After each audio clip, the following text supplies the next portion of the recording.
नमस्कार दोस्तों, स्वागत है आपका GK study with Anoop Nehra channel पर।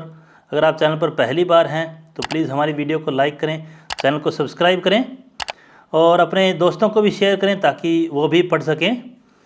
तो पहला सवाल कि फीफा द्वारा अंडर 17 मेंस वर्ल्ड कप के लिए किस देश को होस्ट नेशन जो पहले कर रहा था उससे हटा दिया गया है?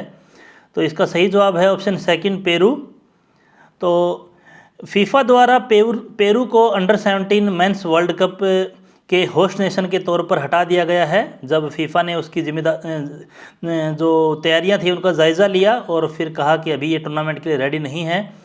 फीफा ने कहा कि पेरू जो है वो टूर्नामेंट को ऑर्गेनाइज करने के लिए जो ज़रूरती इंफ्रास्ट्रक्चर है उसको कंप्लीट नहीं कर सका है। हालांकि अभी जो 24 टीम्स का जो ये वर्ल्ड कप खेला जाएगा उसके लिए अंडर 17 वर्ल्ड कप जो खेला जाएगा उसके लिए अभी किसी दूसरे देश को रिप्लेसमेंट के तौर पर अभी नहीं चुना गया है। पिछले कुछ समय पहले ही फीफा ने अंडर 20 वर्ल्ड कप से इंडोनेशिया का नाम हटाया था जब इंडोनेशिया ने कहा कि वो एज ए होस्ट इजराइल को अपने यहाँ टूर्नामेंट में अनुमति नहीं देगा आने की। सेकंड क्वेश्चन, कवच नाम से जो मिलिट्री एक्सरसाइज है, जॉइंट मिलिट्री एक्सरसाइज, उसमें कौन कौन सी सेनाएं भाग लेती है? तो इसका सही जवाब है option fourth, all of the above, यानी इंडियन आर्मी, एयरफोर्स और कोस्ट गार्ड। तो इंडिया की एकमात्र ट्राई सर्विसेज जहां होती है वो है अंडमान निकोबार कमांड और उसने जॉइंट मिलिट्री एक्सरसाइज कंडक्ट करवाई कवच 5 अप्रैल को, जिसमें काफ़ी सारी ड्रिल्स रही जैसे एम्फीबियस लैंडिंग है, एयर लैंडिंग ऑपरेशन है, हेलीबोर्न ऑपरेशंस जो हैं सोल्जर्स द्वारा जो इस एक्सरसाइज के दौरान किए जाते हैं। इसी एक्सरसाइज को एम्फेक्स 21 के नाम से कंडक्ट करवाया गया था 2021 में। क्वेश्चन नंबर 3, भारत सरकार द्वारा सेंट्रल गवर्नमेंट द्वारा किन जो 3 नागा ग्रुप्स के साथ सीज फायर पर एग्रीमेंट हुआ है वो कितने साल के लिए किया गया है? तो इसका सही जवाब है ऑप्शन फर्स्ट, 1 ईयर के लिए। तो भारत सरकार ने अपना जो सीज फायर का एग्रीमेंट है उसको एक्सटेंड किया है। ये एग्रीमेंट पहले से चलता आ रहा है। तो ये जो 3 पार्टियां हैं उनका नाम आपको याद रखना है। तो ये है national socialist council of Nagaland, इनमें सब में कॉमन रहेगा। उसके बाद है आगे NK, NSCN NK, फिर है NSCN रिफॉर्मेशन NSCN-R और नेक्स्ट है NSCN के खांगो, NSCN के खांगो। ठीक है, तो ये जो तीनों ग्रुप हैं इन्होंने एग्रीमेंट जो सीज फायर का एग्रीमेंट है उसके ऊपर साइन कर दिए हैं 1 साल के लिए। क्वेश्चन नंबर 4, प्रेसिडेंट राष्ट्रपति द्रौपदी मुर्मू ने गज उत्सव 2023 का इनाग्रेशन कौन से स्टेट में किया? तो इसका सही जवाब है ऑप्शन सेकंड, आसाम में। तो गज उत्सव 2023 का inauguration Kaziranga national park Assam में भारत की राष्ट्रपति श्रीमती द्रौपदी मुर्मू द्वारा किया गया। उन्होंने अपनी जो स्पीच रही उसके दौरान जो नेचर और ह्यूमैनिटी के बीच में, यानी प्रकृति और मानवता के बीच में जो एक बंधन है, सिग्निफिकेंट बॉन्ड है, उसको उन्होंने हाईलाइट किया और कहा कि ये एक काफ़ी पवित्र है, इसको सेक्रेड है। ये जो गज उत्सव 2023 है वो एक सिग्निफिकेंट इवेंट है इंडिया में जो 13th एनिवर्सरी मना रहा है, 30वीं एनिवर्सरी मना रहा है प्रोजेक्ट एलिफेंट की, जो एलिफेंट्स के कंजर्वेशन के लिए भारत सरकार द्वारा 1992 में 1992 में शुरू किया गया था। क्वेश्चन नंबर 5, किस भारतीय अमेरिकी फिजिशियन और प्रोफेसर को young urologist of the year award से नवाजा गया है, ऑनर किया गया है? तो इसका सही जवाब है ऑप्शन 3, नित्या अब्राहम को। तो इंडियन अमेरिकन फिजिशियन है और प्रोफेसर है डॉक्टर नित्या अब्राहम, जिनको young urologist of the year award दिया गया है bye AUA, that is American urological association. तो डॉक्टर अब्राहम जो है वो एक एसोसिएट प्रोफेसर है Albert Einstein college of medicine and programme में, जो कि मीटियोफ्योर यूरोलॉजी रेजिडेंसी प्रोग्राम है उसकी डायरेक्टर हैं ये। क्वेश्चन नंबर 6, कौन सा देश फीफा रैंकिंग 2023 में फुटबॉल में नंबर 1 देश बन गया है? तो इसका सही जवाब है ऑप्शन 3, अर्जेंटीना।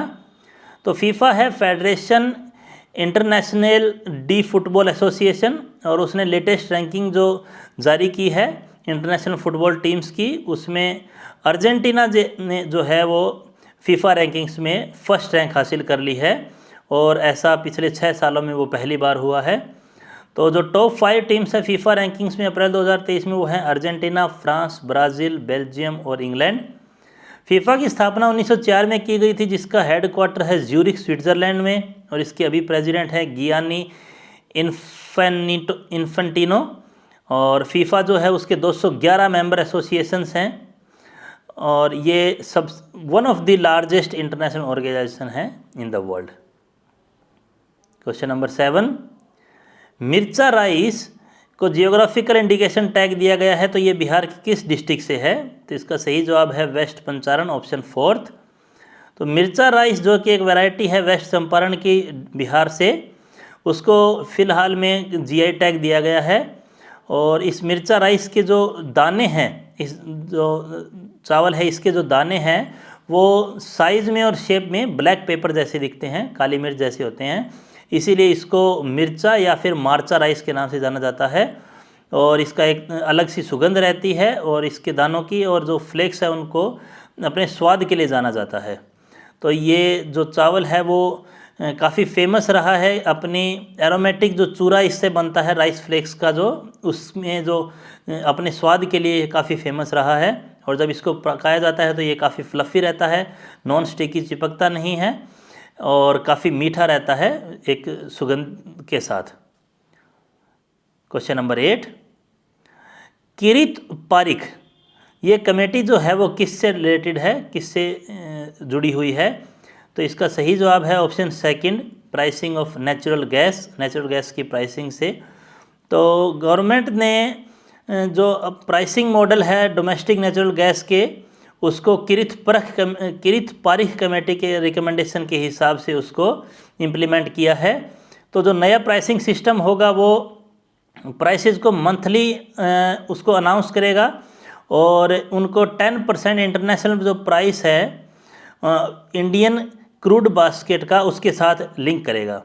और इसके फलस्वरूप जो पाइप्ड नेचुरल गैस है पीएनजी और कंप्रेस्ड नेचुरल गैस है जो सीएनजी, जो कि हाउस होल्ड्स द्वारा, ऑटो फ्यूल द्वारा और बाकी इंडस्ट्रीज द्वारा जो यूज़ की जाती है, उसके प्राइसेस के 10% कम होने की उम्मीद है।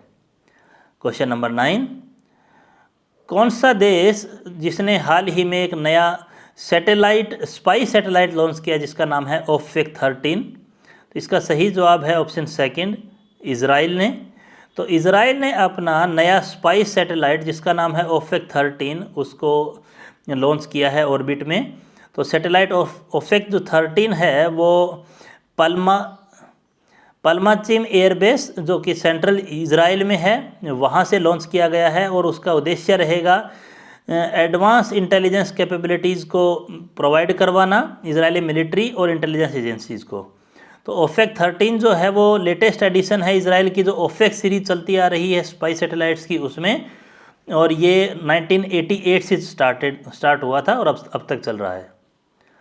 Last question for today's video is, time magazine 2023 की टाइम 100 की लिस्ट में किसने टॉप किया है? तो इसका सही जवाब है ऑप्शन 3, शाहरुख खान ने। तो बॉलीवुड सुपरस्टार शाहरुख खान जो कि अभी अपनी पठान फिल्म की ब्लॉकबस्टर सक्सेस से काफ़ी खुश हैं, तो उन्होंने अपने आप को अल्टीमेट किंग प्रूव करते हुए 2023 की टाइम 100 की जो रीडर पोल की लिस्ट है उसमें टॉप किया है। तो ये जो लिस्ट है जो मैगज़ीन द्वारा जारी की जाती है, इसमें वोट करने वाले जो लोग रहते हैं वो रहते हैं टाइम को पढ़ने वाले रीडर्स, टाइम मैगज़ीन को पढ़ने वाले रीडर्स, और ये जो मोस्ट इन्फ्लुएंशियल लीडर पीपल हैं उनके लिए लिस्ट जारी की जाती है, जिसमें अभी शाहरुख खान ने टॉप किया है। तो कैसी लगी आपको ये वीडियो, कैसे लगे आपको ये सवाल, प्लीज़ कमेंट करके बताएं। अगर आपको पसंद आए तो लाइक करें, अपने दोस्तों को शेयर करें। Thank you.